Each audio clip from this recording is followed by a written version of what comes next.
Welcome to the Banker Lamp. Please enjoy the video. You start inside Android Studio, open Preferences or Settings now. Once the dialog appears, navigate to Appearance and Behavior, then Appearance. You'll see a theme drop-down. That's the control we'll use. Select IntelliJ Light to change the UI from dark to light. Make sure you apply changes rather than just closing the window, otherwise the IDE retains the previous theme.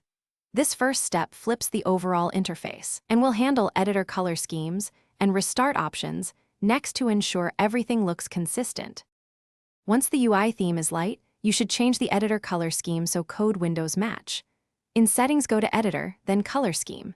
Pick a light scheme such as Default or IntelliJ Light to avoid dark code backgrounds.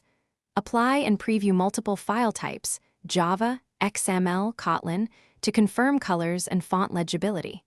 If syntax colors look off, toggle Darkula-derived schemes back to a light variant. This step ensures both Chrome and code areas present a cohesive light experience.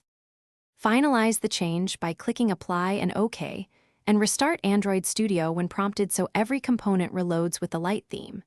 If some dialogues or plugin panels remain dark, inspect installed plugins or custom themes and disable or update them.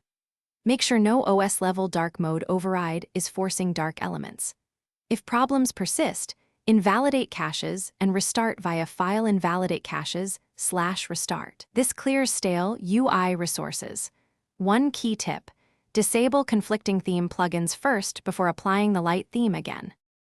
Thanks for watching. If this was helpful, leave a like and consider subscribing. See you next time.